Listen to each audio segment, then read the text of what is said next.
They're just a technical guy. He's the technical guy. He's the social guy. So Yeah, anytime, I'm the if anybody gets admin. message of charges to the game, it's I'm the admin guy trying to I organize the things. boring job, then. Yeah, I hate replying to messages. I'm so bad, bro. I actually kind of enjoy the technical. VA or something. That's probably going to be a next step to just get more and more people, because we're literally talking about it. We're watching shits and gigs. They have like people behind that do everything for them, and everything, all the editing and everything is done by the time they leave the studio. So that's like the next step, to have people in here with us, but they're doing the 1-2s. By the time we're finished, done. Because all you have to do worry about is like podcasts. Exactly. tap. If someone then uploads You know it. how paranoid I'd be sometimes. It's just like, is that camera still recording? Yeah. Is that audio okay? It'd be messing me up, bro. So we'll get there though, inshallah. We'll get there one day. We'll have a whole team. When did you start saying inshallah? Soon. Because of football Twitter. I will say inshallah. I'll just say inshallah as well. I have usually we do an icebreaker every week to break the ice. Sometimes it's a question to top 10. Sometimes it's a blind reveal. But for you, I have a quiz.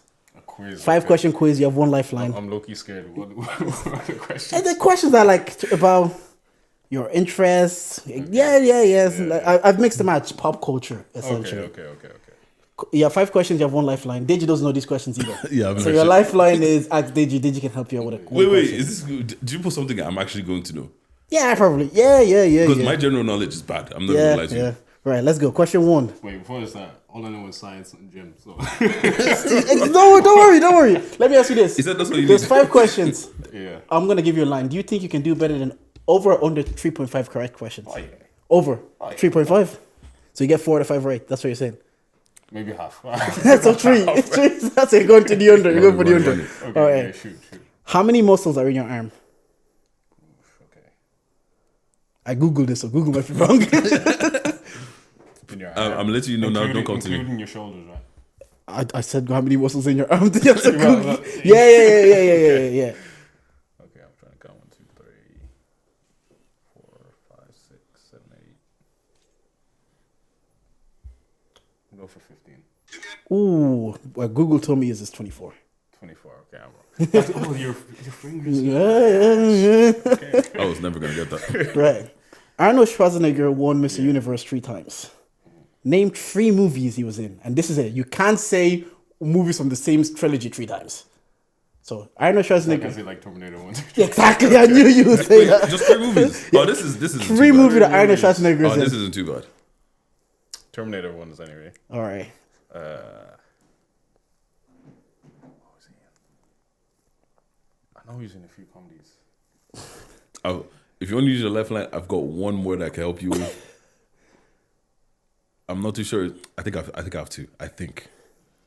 If you want to use Deji as your life for the I Arnold. swear he's played a dad in someone. Yeah, no, he's No, he definitely. definitely has. He definitely I has. can't think of what it is, but he definitely has. Yeah, go on. What's Expendables. Expendables is in there, yeah. Forget that. What's called? There's this movie where I can't remember if it's him or Sylvester Stallone. They're on. His job is to break out of prison. I have no idea who's in there. Oh, it's called, So you can it's name called, 3. It's called The Escape or something like that. Let me see. I'm curious. What were the 3? Oh, it could be any 3, but Oh, you give up? That nigga? Yeah, no, I give him. Daddy Daycares, I think it's Eddie Murphy, but what you're thinking of, he has Jingle All the Way. I've never even heard Oh, that. yeah, Jingle All the Christmas Way. movie, Christmas movie, where he's trying to fight Turbo I Man. hate Christmas movies. All right, okay. So random. Like, this is an action movie. Like, I knew you guys were gonna go for Terminator and Expendables. That's why I said 3, because I knew the third one would be hard to think about. Because I swear I know that I've seen him in films before. I just can't think of them. Right. Name 1 group in the periodic table. Halogens. Yep, that's correct. Conor McGregor has won the UFC belt in 2 divisions. This is pop culture. Name 1 of the 2 divisions. As in lightweight and Yeah. heavy? No, welterweight? Lightweight, you named 1. Yeah, lightweight. He won the belt in lightweight. So what's that? 3 out of 5? No, he's got 1 out of... Yeah, 3 out of 4. So actually, no, he got the arms one wrong. He got the Arnold Schwarzenegger wrong. He got the Conor right. And then he got the UFC, the periodic table right. Last question. Pop culture, because Love Island ended. Yeah. Where did Dami and India finish in their Love Island season? To be honest, I didn't watch Love Island. I'm not gonna lie. They finished 3. But you got 3. What, 2 out of 5? That was not bad. It's not bad. Yeah. That's not bad. How you doing, bro? Anyways. I'm good. Yeah, just... Literally just finished work now, so... Yeah. Meetings. I'm tired of meetings, bro. Do you not feel like sometimes the days full of meetings are actually more draining than the days when you're actually doing your own work? It is. Because you have to constantly socialize and you just... leave me alone. Wait, do you man. guys actually talk your meetings? Sometimes I have to, bro, yeah. I'm you, man. yeah. Most of the times it's like it's relaying data to the site and then across collaborators and stuff like that. And I think the role I'm in right now is like a project lead role. Okay, so it yeah, requires same. me to like, I'm the go-to man for Yeah, every single thing, like answering questions. Do you feel like you know what stuff you're doing in that. your role, or you just figure it out as you go? Definitely feel Every team has like two Yeah, people yeah. that actually know what the fuck is going on. Yeah, no, The rest of us are just kind of like, yeah. I think what the difference is that like I know how to figure it out. I have Same, the connections same, to be able to same. do so. I know who to whereas, go like, to and I know who to ask. Yeah, Those kind of situations, yeah. But anyways, we were outside on the weekend, bro. It was out. You should have been there, man. Outside. First of all, shout out to Chicken and Waffle. I have no idea what that was, but it's a great social place to go. That was. I'm on a stage now. If I would say this, yeah. I used to think I hate being outside. Now that I've discovered, I like being outside at certain places. At certain things. Like I went Chicken Waffle, I went with Beckley. I didn't know what to expect. And I've never really been out where Beck's just the two of us, but pure uncle vibes. You're just Oh, no, yeah, we know. pure uncle vibes. What is your vibe when you go out? Do you like to go out like just chill? Day like, party, yeah. chill, a few pints, Look, get up and Jordan do needs to be 50 home before 10 cents. o'clock. Yeah. Oh, I'm like you as well. Yeah. I need to go home like 10 and But 11 I feel like o'clock. when it becomes winter, it's gonna be 8 o'clock instead of 10 o'clock. Yeah. Because then we went out. I went to the Where's Your Head Out show after, and then these mans were saying we're going to another place after. I was like, bro, I've been out for 12 hours straight. Like, this is time for me to go home. But you're supposed to be outside, man. I was outside. I was out for Chicken and Waffle. It's like, it's mad because sometimes we feel like they say everybody knows everybody. We all see each other's faces. But where I went for Chicken and Waffle, like really unfamiliar faces. Really a different crowd. And rumors is that's where they go meet a high-end, high-quality, high-value man. Is that what you were doing? That's what they told me. That's what they told me. And then obviously we went to the boys' show. That was class. I want to say, you know what, Akbar? I hear you. In the moment I was watching, I was like, man, Akbar, sit down. But I went back. I said it to Deji. I've been out here shouting, people need to stop worrying about what people are thinking. Don't protect an image you don't have. That boy paid 30 euros and went out and enjoyed the 30 euros he paid for. And that's how people should do more nights out in Ireland. Is that how you're gonna move? Nah, I'm not going to move like that. How was your weekend, though? I was good. I was working. like for me right now, it's just like there's no balance in my life right now. 'Cause, Okay. like, I'm at the stage where I'm like I'm trying to get a lot of projects done at the moment now, and I'm trying to transition, as I was saying, from like my full-time job to like fully doing online coaching and fully like getting my platforms off the ground. So I work during the week and then the weekends as well as like online check. Sorry, bro. Just into the mic a little. Oh, bit, sorry. please. Cheers. How do you It's, make that? How do you make that decision though to be like, you know what, I'm going all in on the coaching? Yeah, it's like it's more of like it's my passion towards it. Like Yeah. it's something I enjoy to do, and it doesn't really feel like work. And what drives me is to see like the change in people. Like I like to make impact. Yeah. You know what I mean? For me, it's not really about how much money I make from it. It's more of like what's the impact I'm making, and I think that's been the general feeling for me throughout my life. Even like going into science. The only reason I went into it is because like I just generally loved science and I wanted to make an impact. I knew I had the knowledge to be able to create some drug that could save somebody's life. And I think when I finished my PhD and I was in that kind of like research realm and I went into like more corporate, big pharma situation, it was like it turned from being research-based science into like the business of science. Yeah. And like I'm in meetings and I'm talking about the impact of certain things in regards to like how much money we're gonna make, how much yield are we gonna get, rather than like, okay, can we create this new drug to save somebody's life in not this country or not in Europe, but in developing countries, which is what I was kind of, it was what I did my PhD in and what I was kind of like, I was passionate about. So I think now I'm shifting because like I have like a new passion and I have a new perspective. So Is it scary? It is. It is scary because there's a certain level of uncertainty when it comes to running your own business. Yeah. Like when you're working full time, you have a pension there. You have job security. You have a general progression when it comes to your role. But like when you're on your own, it's like it's you. You know what I mean? If I don't work, I really don't eat. Yeah. You don't But need- also, I was like, gonna ask, do you have like a specific client that the first time you got that feeling of like, oh shit, you know what, this is actually what I want to do?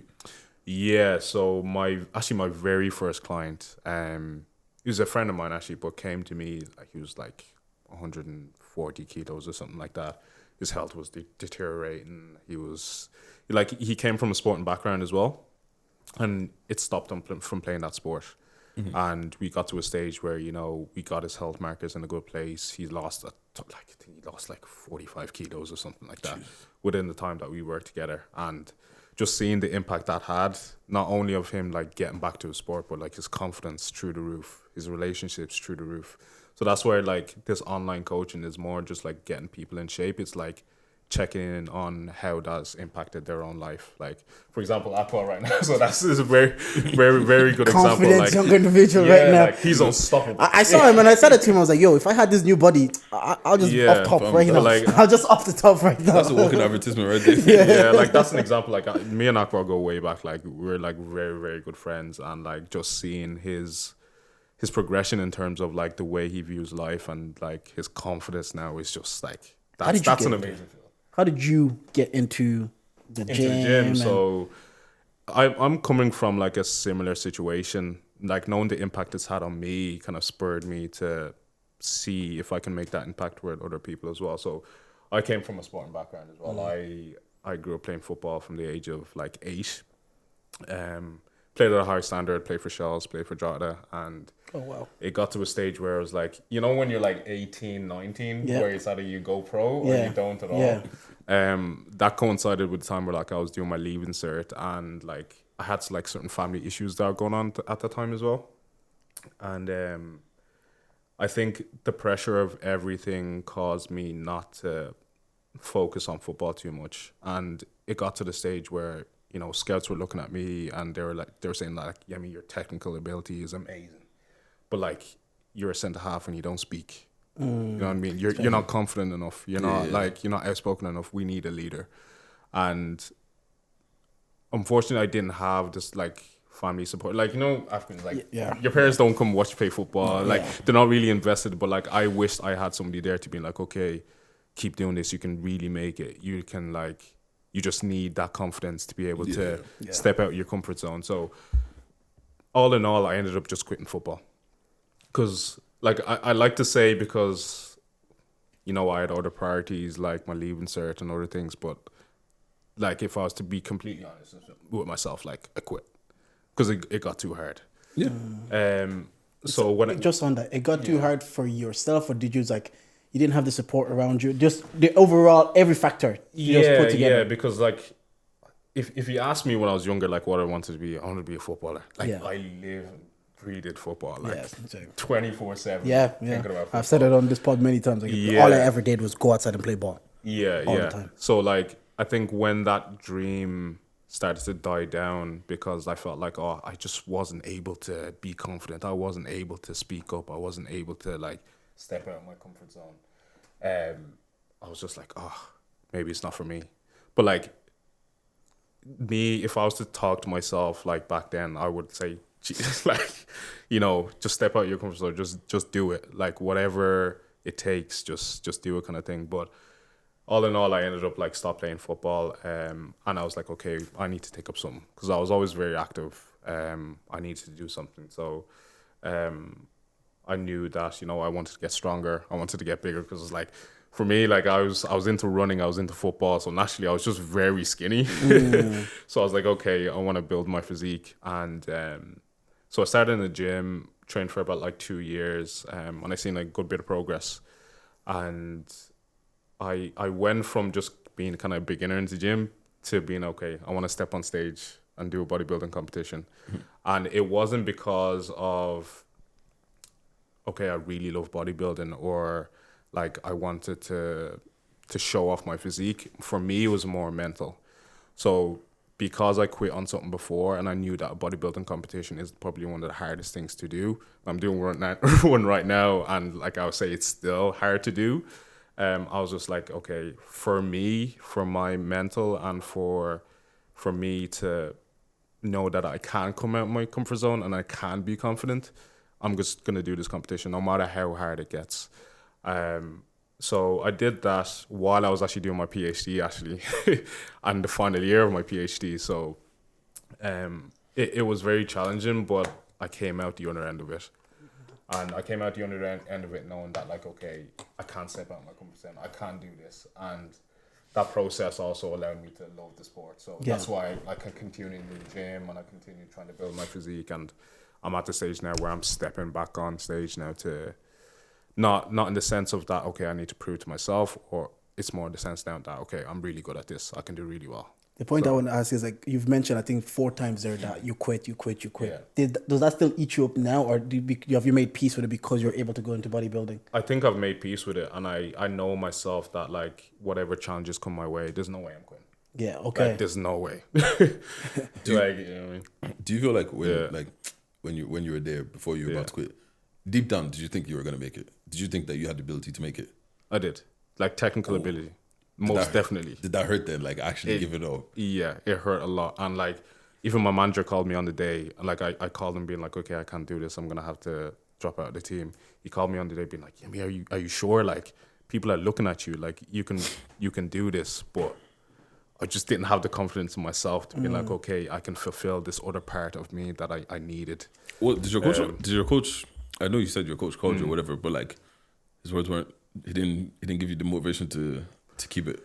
No, because it was at, like, as I was saying, it was at the time where, like, there was a lot of other stresses in my life as well. Okay. And I think, like, there was a lot of things that caused me not to think right in that specific moment. Yeah. And I think after I just made that decision, it was okay. I was like, there's no turning back now. I just have to kind of... That's it, but that's the beauty of hindsight, because I know it's hard. You're looking, you were difficult on yourself at some stage, but when you're probably in that moment, being an 18-year-old, it feels like it's the right thing to do. It's only looking back now, you can be like, oh, you have all these information and all these knowledge now. You'd be like, I probably should have pushed myself a bit harder. And let me ask you this, because my love, I used to I used to love football. I'll watch every game, but now I watch maybe the Premier League and specifically Chelsea game. When I knew the dream wasn't what it's going to be, the love for the sport, like, even went down. Did you kind of find a similar feeling, or do you still find yourself ingrained within the football? It's kind of then, like yourself, I rarely watch football. Yeah. For a United fan and for, like, someone that played at that level. It kind of died down a bit. Yeah, no, I saw it happening within myself as well. And I did actually go back to football. Like, I did, but I played, like, I went back and I played Sunday League, and I was like, okay, I'm not playing at a good standard, so I just, I just because, like, once you start playing at a poor standard, you become a poor player because you're not challenged. You're playing with people who are, like, I wouldn't say they're bad, but not the level you're accustomed to. Yeah, exactly. But obviously, everybody goes to gym for different journeys, and I've said it on many times before. Like, I went back to Sunday League, and I went to play with men. And they start pushing me around, and I was like, I need to go to the gym.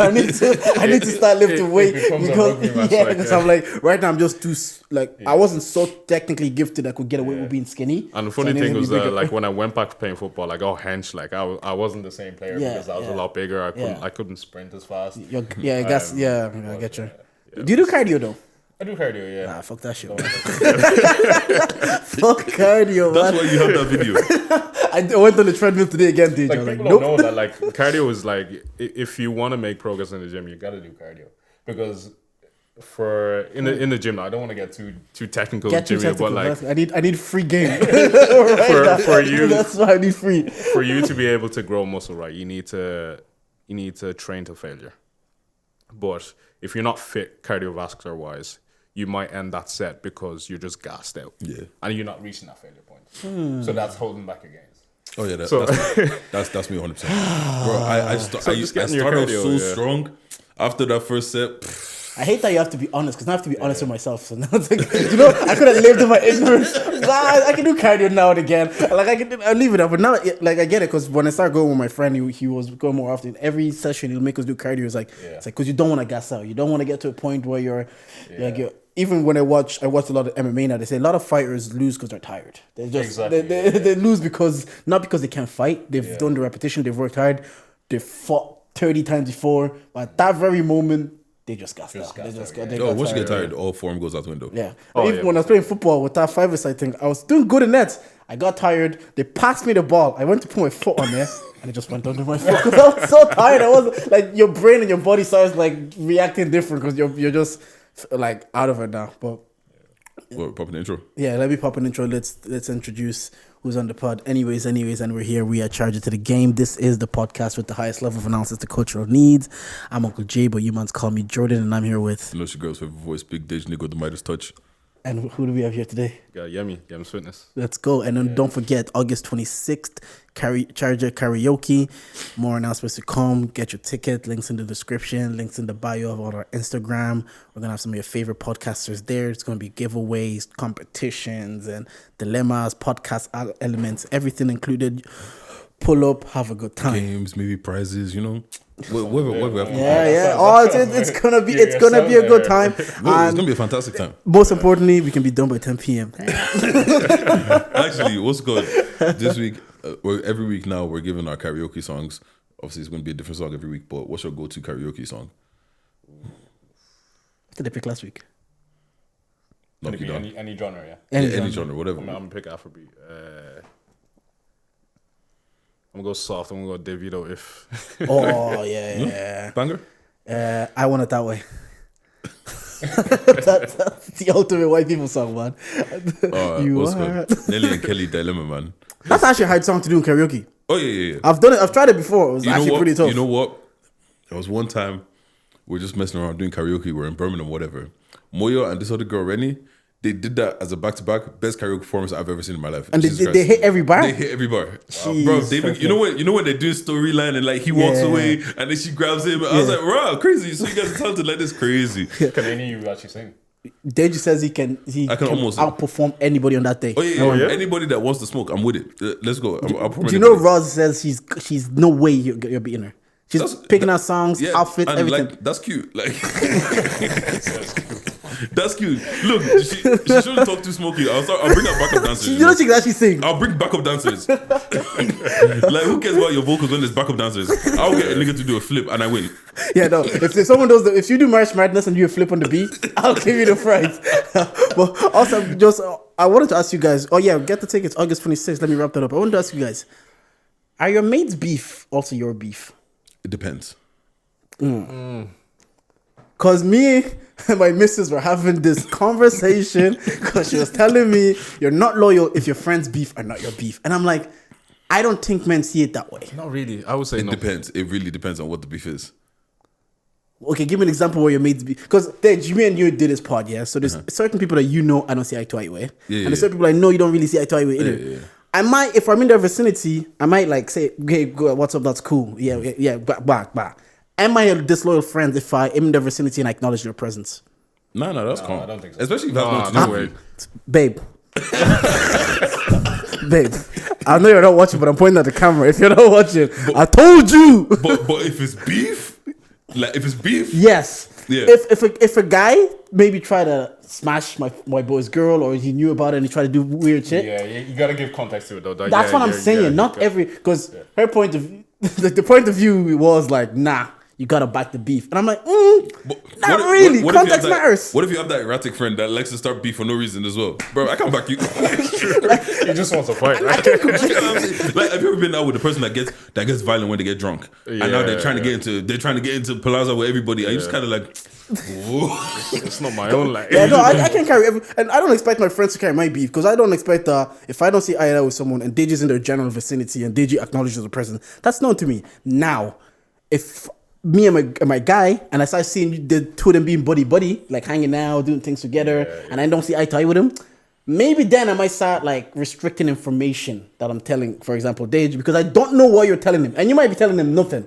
But in my eyes, I'm like, you're friends with my op, so I don't want to give you anything that you can give my op. But once again, it depends. Like if it's just something that I don't really see, like you know the yeah, no, I know, yeah. You're doing buddy with him. I don't really care. Okay, you know what I'm saying? Because like it just doesn't matter like that. Yeah. But there's you know that nigga that I said when he dies I'll dance on his grave. Him. Nah. We can't be boys. That's what I'm saying. The context matters, because I was like, we can't go around backing every beef. I don't know.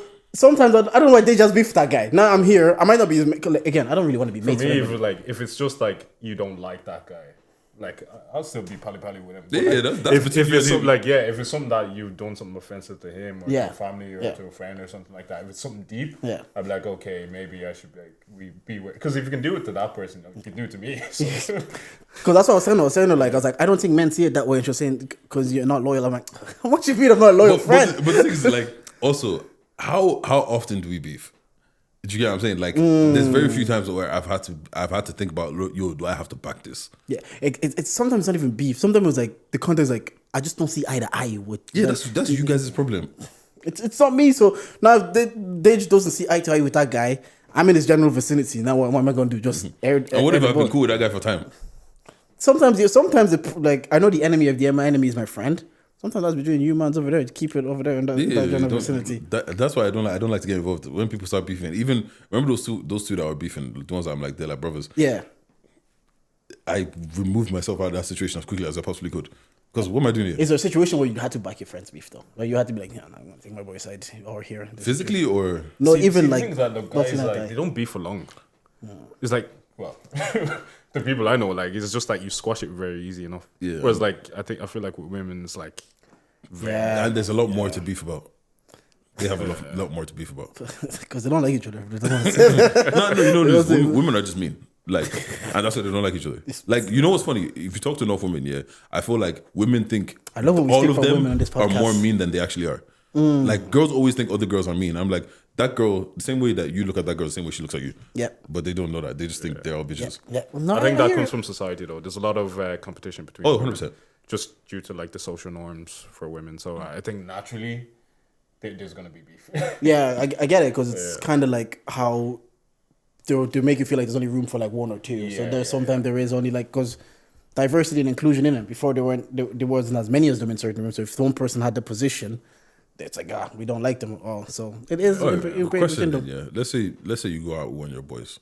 Your guy, whoever your guy is, yours is Chris. Whoever your guy is, like your guy in it. You guys 2-man mission. You guys are just out having a good time in the club. Your boy gets a bit too drunk, and he's moving just very sloppy, and like he's bumping into people. As a man, as a man, it's ridiculous. how you do that? Funny enough, never mind. But yeah, so he just moving crazy. So he bumps into a group of like 5 men. They surround him now, and it's looking techie for him. Do you get yourself involved, or do you find him you after? have to. Yes, You but have to. apologetically. What do you mean apologetic? sorry, No, sorry, it's sorry, smoky. sorry, Nah, sorry. there's No, no bro. there's no sorry about it. It's smoky. Nah, you have to. You have to start apologetically. No, because if you go in there, yeah, even if it's smoky, you have to start by diffusing. No, the no, but I'm situation. saying these men are not hearing that. You have to. Like, Like, what's you your have option? to. You have to. You can't even You make can that. just be. Well, they're just leaving. No, depends on the boy. Because there's some man them that we're cool. Nah, depends on the boy. Depends on the situation. It depends if it's an acquaintance. If I Acquaintance, just I will find you after. know of you and you're getting into beef, okay. Oh, yeah. But if you're my friend, if you're my boy, I mean, yeah. You gotta Nah, you know how I feel about all these beef things. I'm of the mindset like just try to diffuse the situation because again, there's not many settings I go to where people are actually willing to fight anymore. You like. I go to fucking day parties and brunch. The people at 30. That crowd really don't want to fight like Yeah, I that. think at this age, like people are not really on Yeah, fighting. I don't see fights as much as I used to. Yeah, you missed them. I was never involved, so No, you missed watching them. sometimes. Did you ever fight? I've never gone in a fight. Even on the Like, football never. page when they called you the N-word because I know they called you the N-word. Oh, like I wouldn't class that as fighting. It's just like pushing each other, Yeah, and then split it up kind of thing. But No. like, not going. I haven't been in a fight in a minute. I don't want to be anymore. But unless the boys still want that boxing match, then I'm in. Look, I'm telling you, these boys can Then catch I'm the in. smoke. Then I'm in. But other than that, nah, just allow it, man. Allow all that fight issue. Nah, yeah. You know what it is, yeah? The thing with fighting that I just don't understand is like, yeah, quite beat you up, but after that. Like them what? You know what I'm saying? I would say the risk reward ratio is so poor. Like it's so poor. Like it's like they're not paying me to actually win this fight right now. So I don't want. You know what I don't to like do it. here? Like, if we fight now, can we just leave it here? Yeah, that's 'cause another thing. I can't get angry. Because if I see you next time, I might not be angry to beat you like the same You know way I the beat thing you is, this time. then if you're the one that loses, next time they see you, they'll see you with a gang. It's like it might just escalate. Like Okay, you beat him up. Now he's trying to run up with you with his boys. Now you have to get your boys to run up. And that's how those, like, back in the days, Blanche versus Tala. One person got jumped, went to get his boys, went to get his boys. So, are you, which one, are you from Blanche or Tala or any of them ends? No, I was from Swords. I'm from Balbriggan, so not too far, yeah. So you weren't involved in all of those. No, you didn't I have was never involved, I've never heard of a Swords gang, imagine. we Nobody quite was. take them serious, man. Nobody knew we The only existed. reason people go to Swords is just go airport, man. Yeah, literally. Airport and pavilions. That's the only reason I've been there, man. Speaking of the airport, so I took a flight. I flew to Mani on Friday. I took a day trip to Mani. Went on Friday, came back on Friday. Almost missed my flight. You almost missed my flight again. I don't know how you keep doing this, man. Bro, you know what it is again, yeah? I caught early fly and I was going to be like, oh, you know what? I'm not going to sleep. You know what my mistake is, yeah? My mistake is chilling but being too comfortable when I chill. Okay. And then I fell asleep, yeah? I get to the airport. My gate closes at 6:25. I get to the airport at 6:25. I made the flight. This guy. But so I go to fast track time because usually you can go fast track and just chat to the person like, yo, my gate closed, can you let me through? This guy was like, yeah, my supervisor said no, blah blah blah blah. So I had to go around, went to the regular place, chatted to some people, pretty much got to fast track. Now I'm full sprinting in the airport trying to get to my thing. I don't know why 6 a.m. there's bare people in the airport, so I'm dodging left, right. The thing is, probably not that many people, but because you're late, your brain. It was dense. Like at 6 a.m. I don't know why. Like even I like usually at 6 a.m. you know you can just go through like security. You don't even. I don't even need to ask for fast track, but like there was a line, so I'm like ducking, diving through people. I'm full on sprinting. I trip first in the middle of the airport. You trip in the middle of the airport. People like Someone would have got the ick. Somebody said your Bezos there should have got the ick. What happened? Did you just get back? Bro, continue running? because I slid as well. Yeah, like. Yo, I can actually just picture that. you know where the escalator to go like up to like in Terminal 1, the escalator to go up to like Burger King and that is like really literally right there as you like you can go to this way or go that way. So I fall and I slide a little bit on my chest, innit? But I'm late for my flight, so I just pick my shit. I keep running. But yeah, I made the flight. It's gotta change out to the game, though. Look, man, I gotta change the game. I don't know what. I used to be so good with flights. I'm so bad recently. I've almost missed every flight. Have you ever missed a flight? No, I'm tired of. I'm there 2-3 hours before. Yeah. Even if it's like I'm just going to the UK. No. See, I don't have time. And you live in Swords. You can leave 15 minutes before. And so, I'm there right now. Nah. It's just paying for another flight. It's just like, nah, I'm not. Just the inconvenience of it. I've actually never been in this situation where I have to pay for another flight. But there was a time in America where I've come back from New York, made it to the airport, whatever. Went to our layover was supposed to be in flipping Portugal. Went to the gate and said, oh yeah, they canceled your layover. I was like, what do you mean they cancel your layover? So we'll be stuck in Portugal. But they said, you know what? Fair play to her because there was a lot of people on that same flight doing the same thing, stressed. She kept her composure. She's like, you know what? I can get you a flight to British Airways. Right now, your layover will be in London instead, and then you can fly home. But then the terminal is like, you know, JFK, massive airport. You actually need to get a train to the next terminal and do all that check-in again, and the flight is in a fucking hour. That's the closest I've been to missing the flight that you're running. I'm like, can you not communicate with them that we're going to be a bit late? They're like, I've done. She's like, basically, I've done all I can do. I don't have the juice like that to tell them, like, wait, run in. Who are you? With suitcases, like with my misses, all of that. And then you get there, you're still waiting for another hour. You're like, sometimes you're like, you're grateful, but it's annoying at the same time. But my thing this week is I lost my ring for like 3 days. I'm not wearing it right now, but I lost it for 3 days, and my whole plan was I'm not gonna ever say it until she asks me, "Where's your ring, by the way?" I was never gonna talk about it. Did you actually? She didn't. I found it. Oh, okay. Wait, did you find it? No problem. Yeah, the problem was gone. That's why I can talk about it now. Like it was the oud that I got in Dubai. It has like a gold cap in it. So I must have taken it off and put it on that. So it wasn't visible to the eye. So I kept looking for it. I've looked on that table. It just wasn't visible to the eye. 3 days. So then I was going out to Saturday and I wanted to apply the oud. And I was like, oh, that's my ring. So I wasn't even like anywhere. Because I was like, you know when you're so sure, you're like, I know it's in here somewhere. Yeah. But I don't want to mention it because then I get in trouble and I'm under pressure to find it. That's like your ring. Yeah, I have a question for you, actually. Talk to me. So when you have your ring on, right, and you're out and you don't have like your wife is not there with you, like, do you find that women still approach you or? See, if women have never approached me in person with a ring on, like since I've been married, they've never approached me in person. But also, don't do it because the way I'm hearing about this islandy, The way people are moving in Thailand, it's not even like I say this all the time. You will get found out. It's just it's too small of a community, and the places I go to, we all kind of know each other. Everybody knows the situation. So I've never been approached. Do you think women care? Do we think women care about being with married men? No, we always say this. I think they see you as more of a valuable commodity because. Yeah, because I was having this conversation with a work colleague, right, and I was saying that like because I recently got out of a relationship. Okay. And I was saying that like I got a lot of traction when I was in a relationship. Did you announce that you're out of a relationship? How did you do your soft launch? Back in the streets? How did you soft launch on back in the streets? To be honest, I didn't, but it was just like the people that I was surrounded by kind of knew that I was in a relationship. So who's the first one to ask? Yo, YEMZ, where's my babe? You know the ones you have to ask. Because if my boy was in a relationship and I'm just seeing her less and less, I'm like, they're fighting. 1 month after, all right, the pics are gone. I'm gonna have to ask. I know it was like it was a long relationship as well. So like the people like around me knew that okay, he's probably not on trying to date someone very very soon right now. Yeah, but like it's more like work colleagues. Okay, that were like okay, like what's going on? Were they putting on you as well? Yeah, work night parties are crazy. You know yourself. But so you found yourself getting more traction in a relationship? Yeah. But And like the colleague I was talking to, she was like, she was saying that like when you're with somebody, it's okay, it makes sense. Like you must be valuable. But then like when you're not in a relationship, you're like, okay, what's wrong with this guy? Why is he not? He's good looking. He has all this. Like there must be something. Oh, there must be like or something. Because I know Whitney Cummings has a joke, and she's like, she finds the good in every man. So she's like, she'll meet a married man, and she'll be like, not scared of commitment. That's kind of like like people when people see marriage, she's seeing a man that's willing to commit. If you don't mind me asking, how long have you been back on these streets?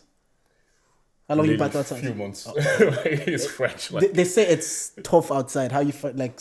How long was the relationship first of all? Like years? It was years. It was like a good 9 years. Like Jesus. Yeah, it was a long one. It was a long one. Why are you back in the streets after 9 years? No, it was one of those ones like we got together like very very young. No, I've been in one of those as well. Yeah, I've been in one of those, but.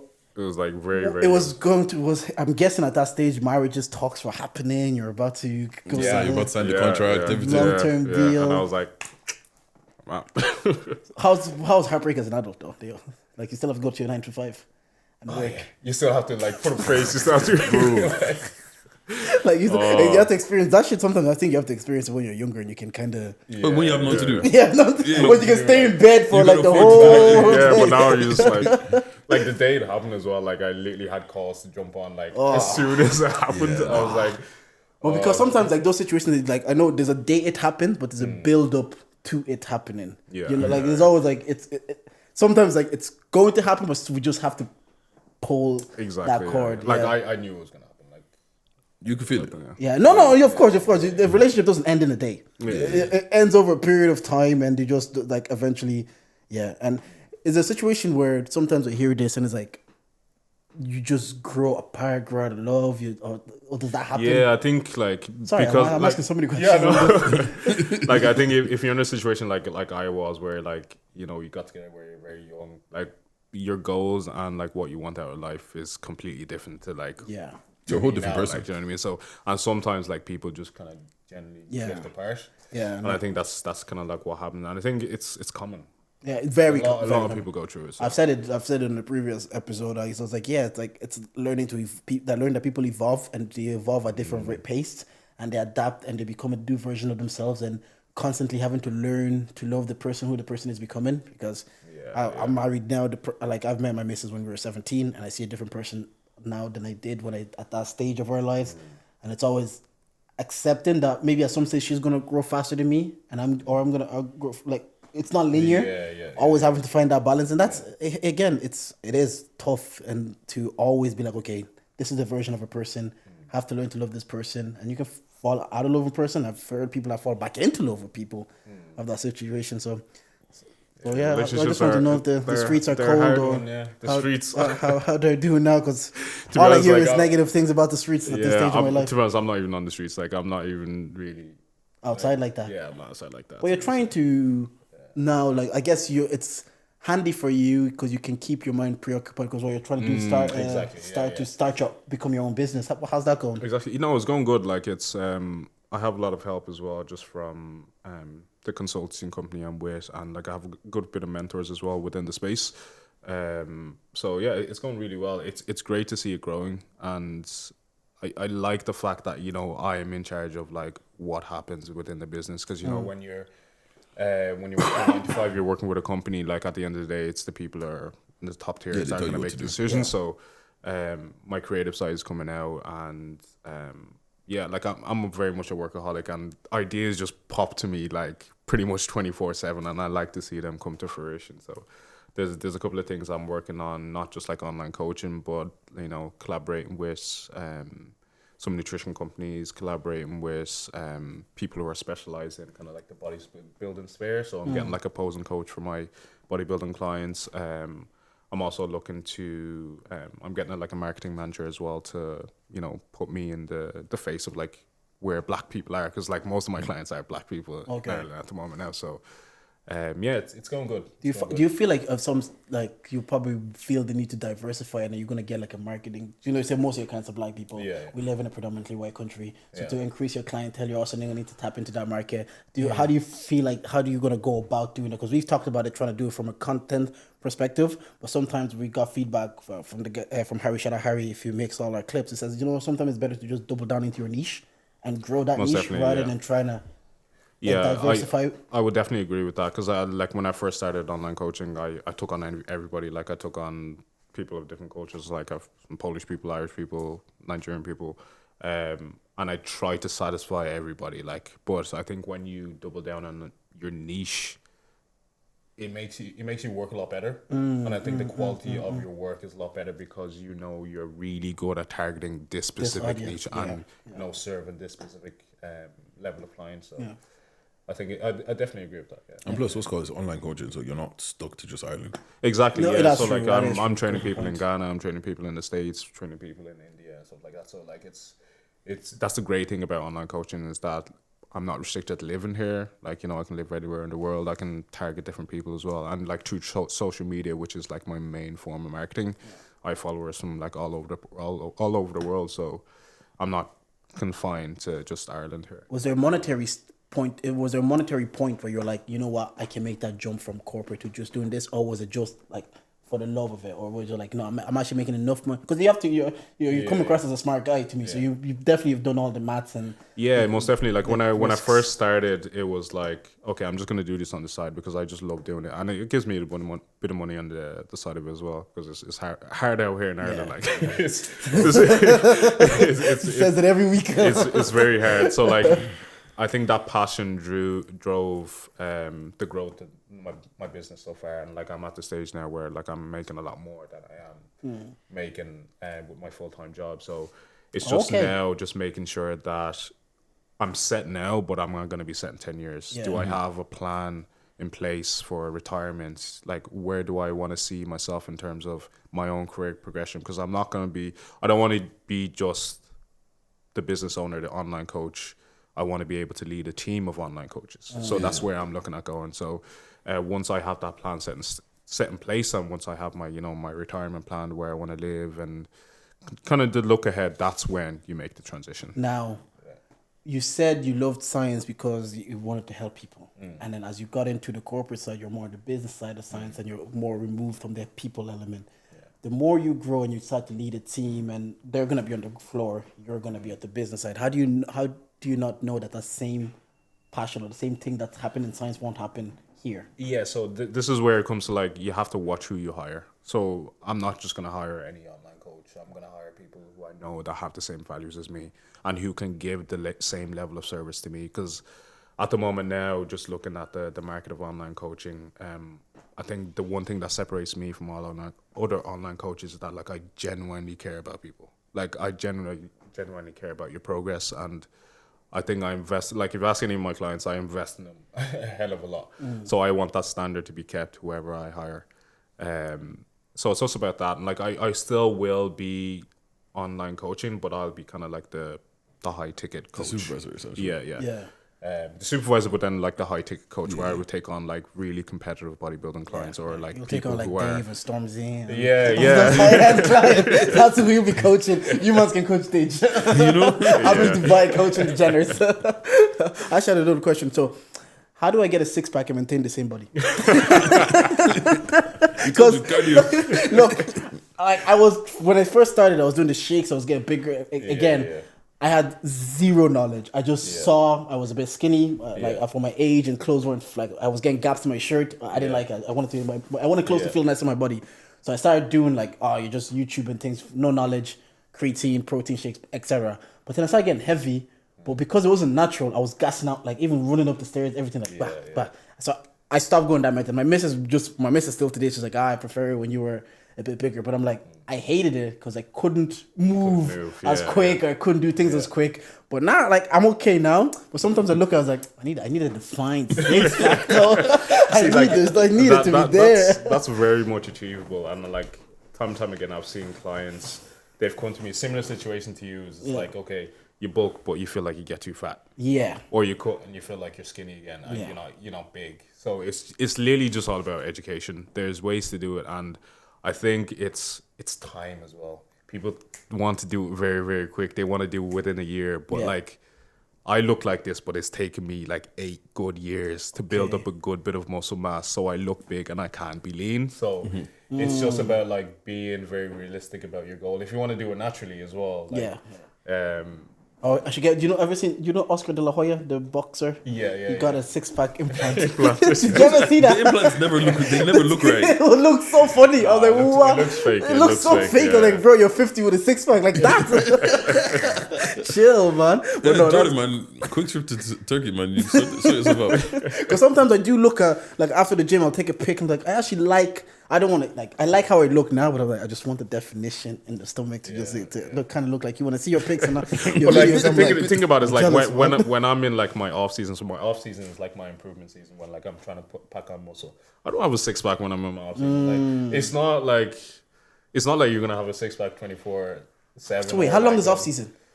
It depends for me because like I'm a competitive bodybuilder. Is like it would be a good like 7 months to a year. Oh, so you won't have that 6-pack for 7 months or a year. And then how long does it take you to get back to where you are now? For me, because I have a good bit of experience like doing cuts and doing like dieting phases, it'll probably take me like 12 weeks. Jesus. You must be a disciplined individual though. Yeah, like everything has to be on point. Like the longer, depending on like how you adhere to your plan and how consistent you are, will depend on how long it will take. So I have guys who like cut very quickly and achieve their goals within like 8 to 10 weeks, but that's because they're on it, like they're ticking all the boxes. But then there's some people who want to, go outside and like get Charlie's, get Charlie's, get like takeaways, pretty much.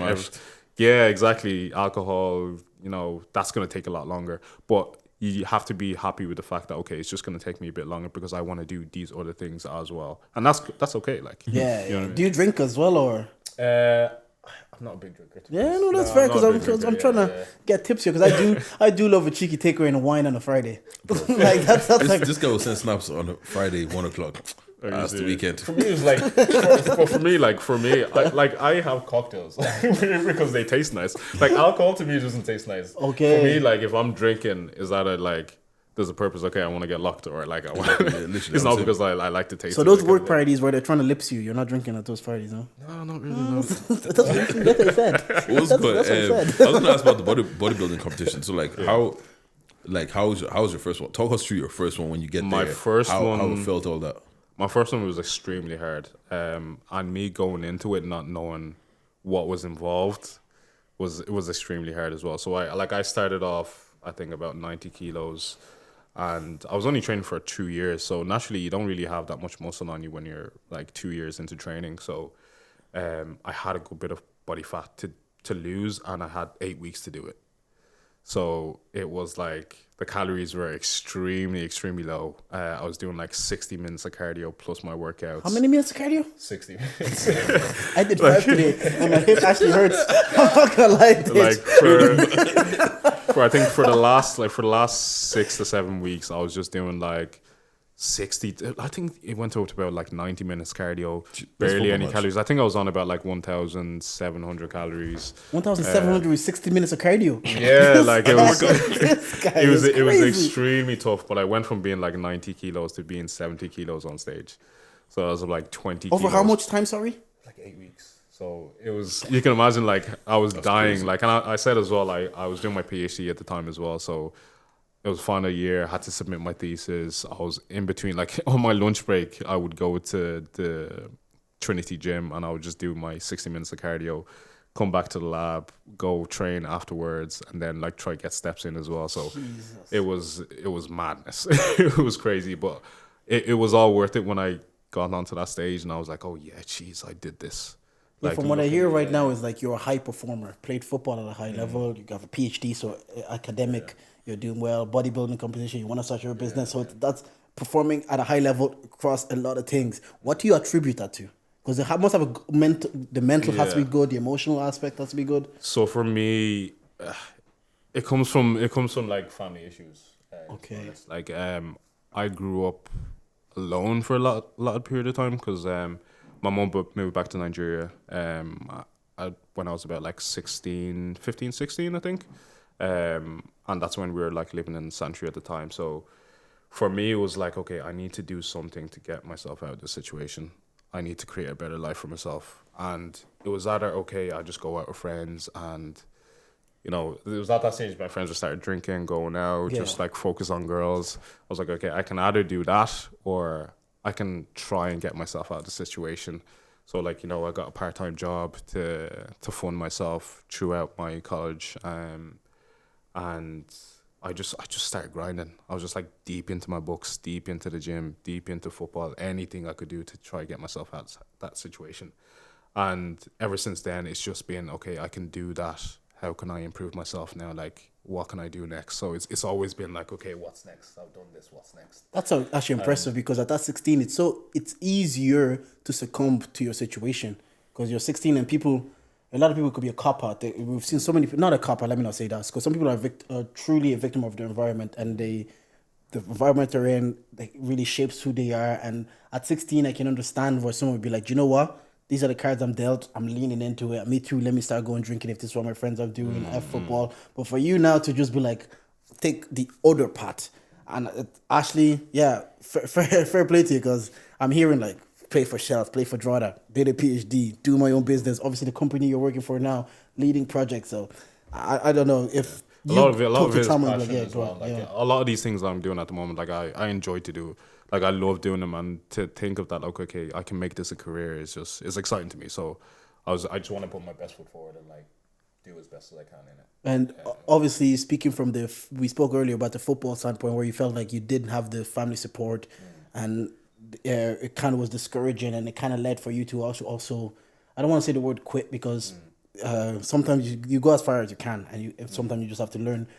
There's always a balance like between quitting and knowing when it's time to let go. And sometimes you don't know that. But with this now, you want to leave your 9 to 5 and you want to go into your own business. How's that then coming across to your family? Are they supportive? Do they understand? To be honest, I don't think my family cares that much.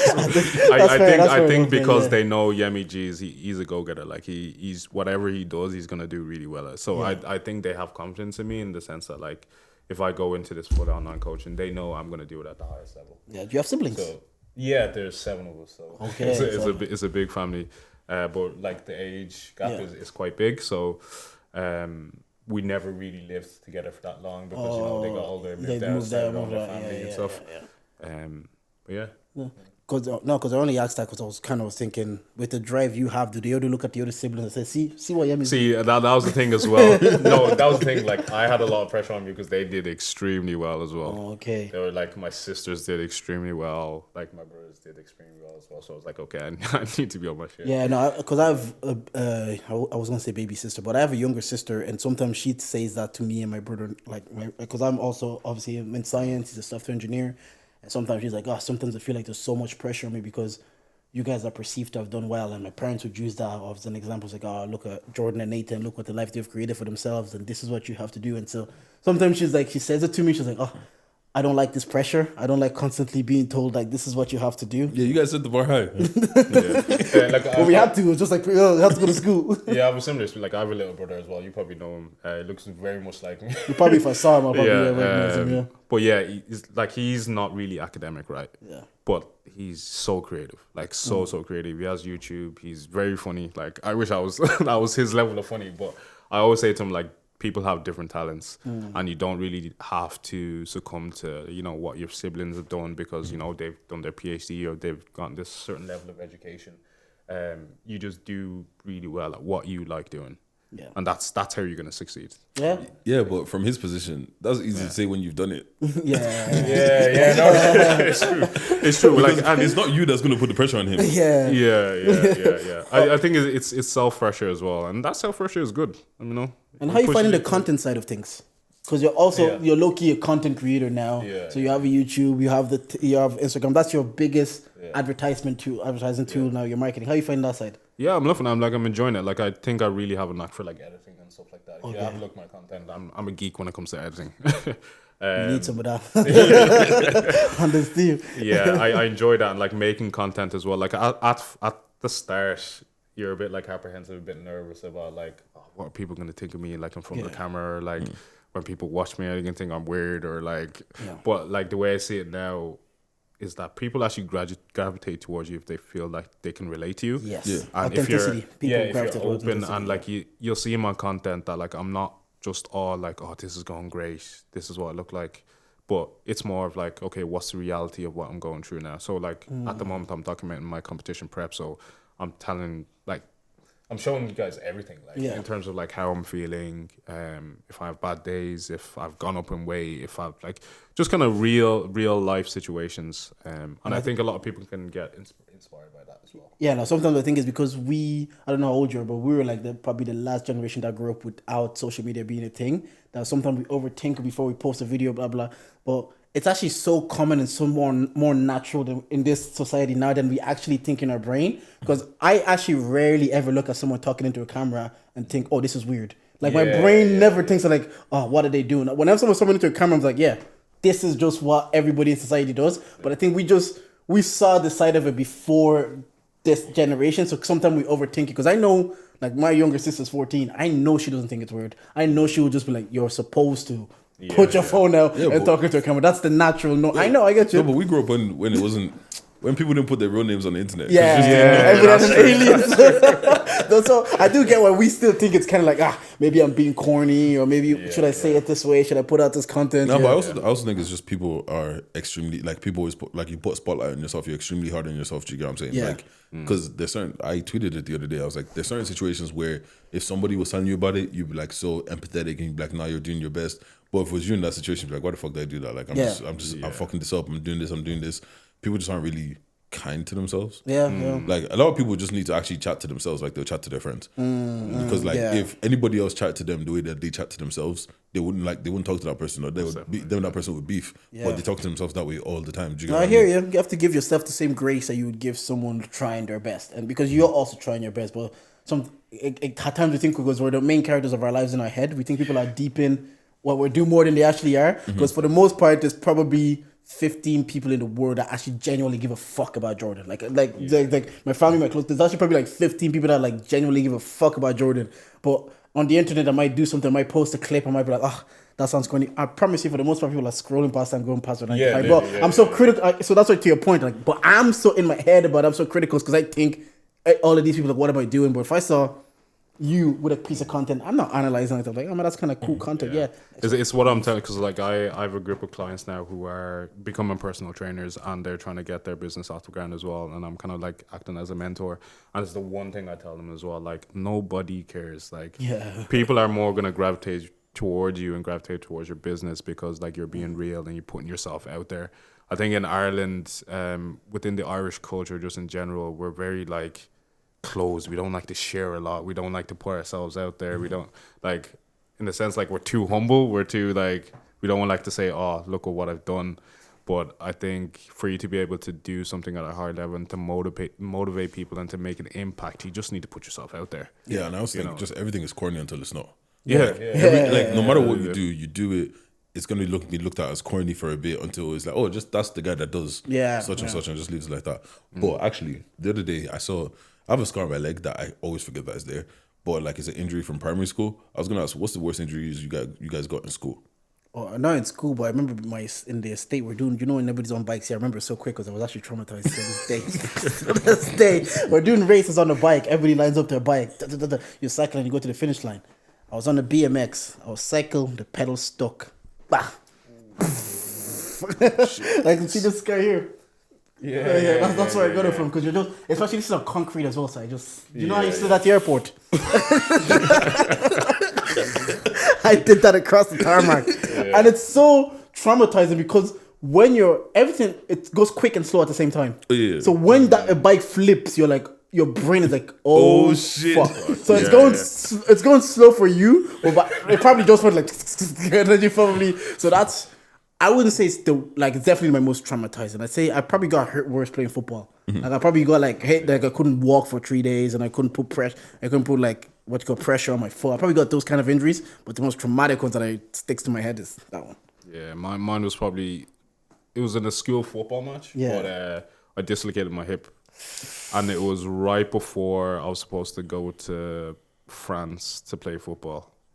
So it was mentally, it was the toughest thing because I was looking forward to that. I was like, okay, there's gonna be scouts in this at this competition. Like, this is my opportunity. This is my opportunity, and I dislocated my hip. Like, how did you dislocate your hip?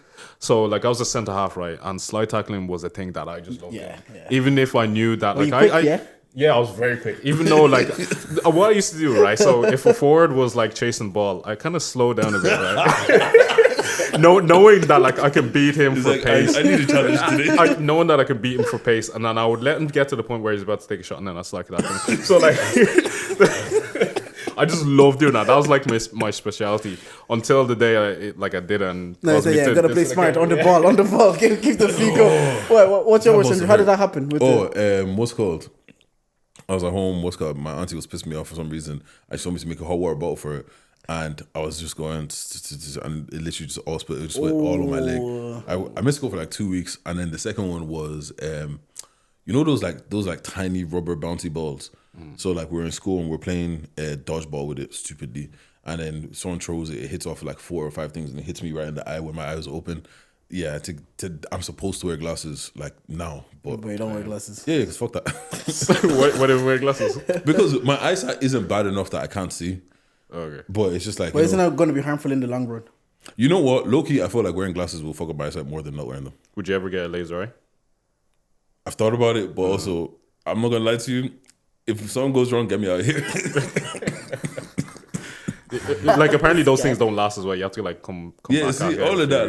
The thing is, I'm very weird about surgery and all these kind of things. Just because I know that there's only a 0.00 chance that something happens to you. Yeah. But for me, that's too high of a chance. That's like Simi. I always think it's going to happen to her. I'm like, brother, 50 people, 500 people went on this roller coaster. What you think is you now? Your luck is going to be No, but you know what it is, yeah? You know what it is, yeah? You know when something is not bad enough that it's a problem? Yeah. It's not like I would stop and I need, I can't see or shit like that. Do you get what I'm saying? If I'm in the back of the class, maybe I can't see the board properly, but when am I in class anymore? Yeah. Do you get what I'm saying? So it's kind of it's not bad enough that I need to do something about it. So why take a chance when I don't really need it? Yeah. But if it gets down there, bro, sign me up. Fair enough. I wanted to ask you guys this on Wizkid obviously played in concert just there in London. Yeah, I heard it was ass. I heard it was actually very disappointing. Do you think, obviously, Burna Boy and Wizkid have been doing this world tour for 2 years now? Do you think we're just seeing them too much now? That it's not giving what it's, because there's no exclusivity feeling, or if I see him now, I'm not going to see him for 3 years. It's just, they're just in our faces all the time now that people were not even bothered buying some of the tickets. I think my missus and a friend want to give us for free. Do you think they should maybe step back, have us miss them, and then come back again? I think for us, probably. Yeah. Because we're used to them, but I think they're starting to reach a lot more the European the new audience. I think those are the people that are buying, because if you look at Burna Boy, was it this year? Yeah.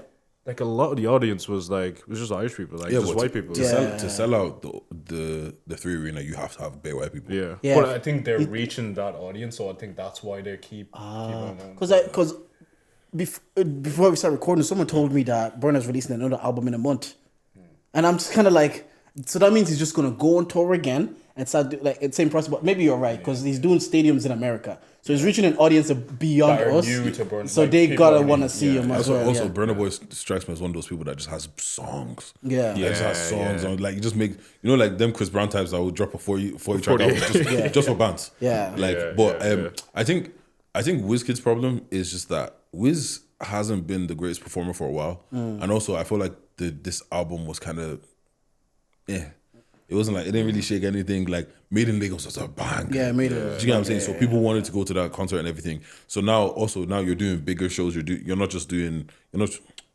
arenas are the big ones, isn't it? Yeah, arenas. Yeah, now he's not just stadiums doing, and arenas. Yeah, he's doing stadiums, arenas. Do you get what I'm saying? So like the whole production has to be bigger, and I don't feel like his performance is there. Whereas Burna, on the other hand, you can see Burna today, tomorrow, the next day. You're not gonna get as bored of it because he's gonna put on the show. Yeah, he's my top 2 Wizkid, favorite gigs. Like the first time I saw him, I was so blown away because it's probably the first concert I've seen with like a live band, and it brings so much soul to the. Because I know I've only seen mainly rappers. Rappers it's their DJs and their instrumental, and some rappers it's mainly to do ad libs. Like that's why I know I love J. Cole anyways, but when he did his, he was rapped every song bar for bar, start to finish, and you're like, oh, this is calm. But for most rappers, sometimes it's they're hype men of their own fucking music. You're like, brother, sing your songs, man, do your bars. You know what? What's called? There's the Burna Boy concert that was in the Tottenham Arena. Yeah. Yeah, J Hus come out and J Hus pretty much just did ad libs. Yeah. Like it was just like it just didn't slap. But funnily enough, one of my favorite performances that I've been to is J Hus. Yeah, because when they're more intimate settings and they'll actually do their songs from start to finish. Like, because the feedback I got was like Burna Boy, it felt like the production was bad, like you were saying. Some people were like maybe he was more worried about selling out the stadium than actually putting on a live performance. Is it about Wizkid or Burna Boy? Sorry, Wizkid. And he was more worried about selling out the stadium than actually putting a performance. He left kind of early and he didn't even like greet the crowd by. The song selections apparently. I heard Ujua Legba was second. That's crazy. If I hear Ujua Legba second, I know this is going downhill. But again, at the time I heard Burna Boy was maybe 2 years ago for the first time. Location was his biggest song and he came on third. And I was like, but Location isn't his kept song. going. I know. When you put a banger like that so early, I was a bit like, there's a difference when like you can put a banger early. Like Drake, when Drake comes out, he puts bangers early because he's got bangers for eons. Like that guy can just keep going banger. Yeah. But like Ujua Legba is the national anthem. And it's like, I hear you. You have to end with that. Yeah. Like, I think that time is almost done. Like Burna Boy. No, maybe like the point you made is actually a good point because maybe they're just tapping into a new market. I might be, again, I'm even new into real Afrobeats. I'm only like last 4 years, 5 years most. Burna Boy, like was probably when I started being intentional. Like obviously I've heard all these songs, but that's probably when I started being intentional about Afrobeats. And that was only maybe 4 years ago. So the point you made is probably the best point because they probably keep tapping into new markets. Someone like before we recorded, Plantain was here and he was saying the thing is, because they're Nigerians, sometimes when they get that visa, they get that work visa, they have to utilize as much as possible because you have artists like Buju that apparently they couldn't come here, and you have loads of artists that get visa issues so they can't tour.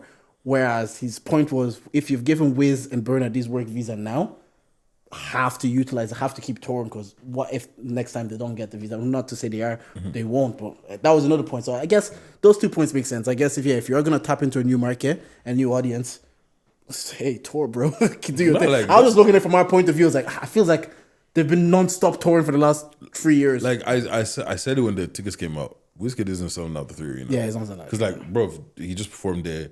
We also saw him 2 years ago. 2 years ago, he did O2 3 times. Yeah, what's called? Yeah. I'm pretty sure there was a festival he did as well. If he didn't do, did you Afro Nation? Oh yeah, he did Glastonbury. My brother saw my Glastonbury. He did Glastonbury. Like Afro Nation. It's like we've seen you over and over again. And I always say Ireland is not the place to. Ireland is not easy to sell out. There's very few black artists that can sell out Ireland. And I don't know if Wizkid's got, apart from the fact that a lot of black people aren't going to go because we've already seen him. They've just they bought tickets for this show. If they didn't see this show, they saw him at whatever show, or they saw him somewhere else. And because the album wasn't banging, there's no anthem like when he did Essence and Ginger, you were like, oh, made in Lagos. I want to see this song, but now. Yeah, exactly. The album isn't really giving what it needs to give like that. So it's kind of like, and also it's not like we've known him as the best performer. Like Chris Brown. If you told me Chris Brown's coming, let me go see Chris Brown because he's gonna dance, he's gonna do this, he's gonna do this, he's gonna do that. Whereas Wizkid is like, I don't really feel like there's gonna be a moment that I'm gonna be like, oh my god, unless someone comes out or something. Yeah, because he's not the best performer, like you're saying, so he needs to do the bangers. Which brings me to the point. Also, there's a DJ, Louis Rigo, class DJ. But the DJ that was playing inside Louis, if you're learning to DJ, and you don't know how to transition song to song, just play bangers, man. Because that guy was embarrassing himself. I have no idea who he was, but there was moments where Louis was like, do you know how Frank Jazz, Hamed were like the first waves of DJs? So we knew of like Louis Rigo was like the next stage, and now you have like T and the boys, So he was doing his thing, he's killing it, song to song. This guy's coming on. I was like, if you're not going to be the best performer, like the Migos, for example, play Versace. At least people can be like, I know this song. If you're learning your craft in DJ, I let everybody land. Learn with bangers. Don't play with songs that nobody knows. Now we're just because if you play a song nobody knows and you transition it well and you cut off the instrumental and you put in 50 Cent singing on that instrumental, you can kind of mess around with it. I'm not gonna be as mad because there's a banger playing. Yeah, but if you're still learning your craft, but just play safe. That's all I'll say. I was at an event and this DJ went from I'm a piano to Justin Timberlake. But to be honest, I've been to some clubs that Frank Jazz and some of these like big DJs are playing. Yeah. Some of the mixes are a bit questionable. A lot of these DJs have had stickers. And that's why we're saying on the 26th of August, on the 26th of August, so we can avoid this, we have a Spotify playlist. You guys can go in and add your bangers. Like I said, I don't just want R&B, I don't just want rap, I don't just want Afro beats, I want the white bangers too. You know, them ones that if we played it Sweet Home Caroline, whatever was the name of that should be Sweet Caroline. Caroline. Yeah. Bro, we want to, really embracing the Irish part of our black and Irish, Yeah, what do you think is the ultimate white people song? When they get it right, they get it right. Some of them, it's like when I hear when you're in a pub and Sweet Caroline comes on, you can't convince me that this isn't the best I've ever made. You can't convince me like this. Who made this? I need to shake their hand right now. So 26th of August. That's too out of a question. Who's the best white artist? Oh, Ed Sheeran. Have you ever read Perfect? Ed Sheeran, Ed Sheeran, man. Perfect. The one with Stormzy. James Arthur, I think, is really good. James Arthur is really, really good. Ben Howard, he's good as well. I have no idea what that is. Low-key, Justin Timberlake. Yeah, but he's trying to be spicy. He's doing songs with T.I. Are we Jay-Z. we're talking like stereotypically white. Oh, that's like me saying Eminem. Okay. Then there's no way you get Ed Sheeran. Ed has been in the culture for too long. But does Justin Timberlake have a perfect? Sex bucket. No, Mirrors. Yeah, no. Maybe Ed Sheeran isn't the best. Okay, right. I don't know, man. And also, Ed is way too much in the culture. He has the shape of you and the shape of you remix. No, It's too much in the culture. He's so good. I feel like Coldplay, maybe a band. Like they're probably like. Do you see Coldplay had people in a frenzy to get tickets? Yeah. How you go? No, I'm not. People were cute. People at work. People stopped working. Laptop, phone. Sold out. Bam. Crook Park. Sold out. That's what I miss about working in the office. Being able to get tickets. Yeah. Because you're already at work. Yeah, you're already awake. So you don't have to wake up for... Yeah, but you guys haven't asked my question. The best white artist. Adele. Has to be Adele. I was just thinking that, I think it has to be Adele. Yeah. I don't know. Amy Winehouse? Nah, she only has that rehab song, really. Now we know, watch this guy, you haven't made it work. She only has rehab that we know. Let's go back to black as well. Natalie's hers as well, isn't it? Who? No, that's Bruno Mars, never mind. Natasha Bedingfield has some bangers. I don't know who that is. I have no idea who that is. I don't know. Kelly Clarkson won. First winner of American Idol. Now you're going to start seeing Avril Lavigne in them, man. Oh, Skater Boy's a cracker. See, who was a skater boy? He said, see you later. Gwen Stefani. 8 bananas. Britney Spears? Toxic is a song. Yeah, Britney Spears. But why are we only naming women? I don't think that's many. Man, yeah, elite. Yeah, like I'm going. Male artists. What's this guy? What's this guy that got cancelled? Blurred Lines. Oh, Robert Thicke. Yes, again, you only know him because he was doing songs with Pharrell. Yeah. If he wasn't doing something for Hollywood, though, he was even on remember that sketch show Kevin Hart did, The Real Husbands of Hollywood? Yeah. He was there with the rest of them. Yeah. This is hard. This Yeah, is no, actually hard. the thing is, sometimes what happens in podcasts, I'll be driving home, I'm like, fuck, I should have said that. But yeah, so before we wrap up, when you're making the final transition now into full time? Do you not have a timeline? Yeah, so I've given myself a year Okay. to do so. And I think that's like, it's more than enough time. Yeah. I think I'll probably get it done before that. But yeah, just fingers Have you crossed. started the process yet, or are you gonna start? Yeah, no, I've from started now? the process. Yeah. As I said, like I'm working with like a consultancy company at the moment now, so it's about turning my business into like a company. So that's when I'm gonna make that transition. Yeah, that shit takes like 6 weeks or something like that. Yeah, but you would know. 6 weeks. No, it's about 6 to 9 weeks because the VAT number takes a while. But Oh yeah, like the whole- physically, yeah. You from can do that from start yeah, to finish. Yeah. I got my sword. I think that's us. Anyways, thank you for coming today. I appreciate it. If you Thanks for ever having me, man. have a time you want to come promote your business or anything, or if you just want to come and chat to the boys about Burner Boy and life, you're always welcome. Plug yourself now before we wrap up. Yeah, so YEMZ Fitness, follow me on Instagram, YEMZ Fitness _IRE. YEMZ Fitness on YouTube, so go check that out. Weekly episodes are coming out, documenting my whole journey back to the stage. It's going to be a good one. Would you ever start a fitness podcast or something as well? Or are you just going to keep it short for? That's in the works. It's in the works? Okay. That's in the works. Vision Lab's always open for anybody. But yeah, for the rest of you, if you've made it to the end of the pod and you didn't like anything we said today, well, you can charge it to the game. Thank you for listening. All right, peace.